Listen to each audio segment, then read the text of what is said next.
सैया गईला हो कमाए लोधियाना। घर में उपटल बारो गई पुराना। सैया गईला हो कमाए लोधियाना। यहाँ उपटल बारो गई पुराना। गहना गुड़िया रुपिया पैसा बाट ले बाहो अउरी बखरा में बाया गाल काट ले बाहो देवरा। बखरा में बाया गाल काट ले बा। सैया गईला हो कमाए लोधियाना। अब तया लगे बनाई हम खाना। गहना गुड़िया रुपिया पैसा बाट ले बाहो अउरी बखरा में बाया गाल काट ले बाहो देवरा। बखरा में बाया गाल काट ले बाहो देवरा। बखरा में बाया गाल काट ले बा।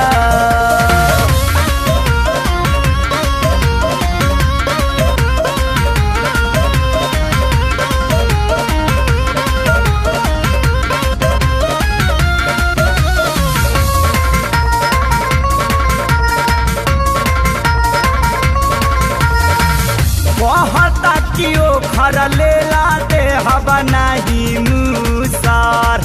जोतला बिना खेत अपन बोइल जाता उसर उसर बुझनी।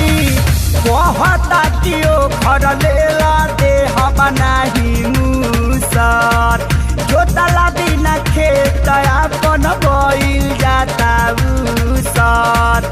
ओहुरे जबहिया हिक भर चाट ले बारे अउरी बखरा में बाया गाल काट ले बाहो देवरा। बखरा में बाया गाल काट ले बाहो देवरा। बखरा में बाया गाल काट ले बा।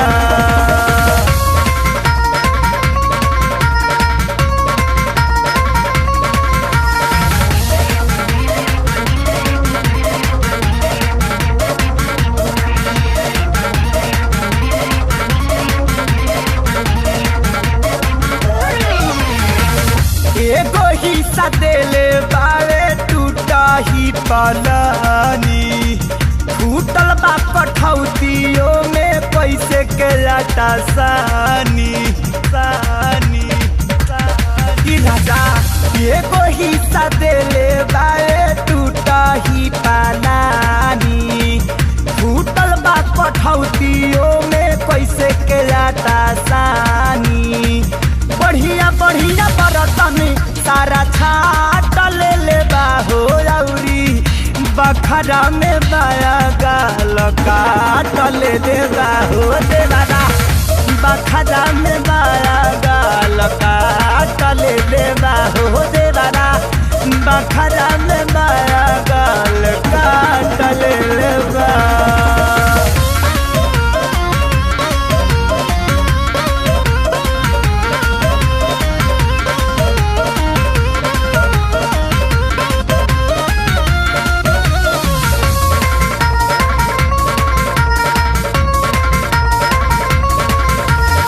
घरवा के काम से ता हो जाता हरानी। दूसरे सतवल बाटे हमरा के जवानी रानी रानी। राजा घरवा के काम से ता हो जाता हरानी। दूसरे सतवल बाटे हमरा के जवानी।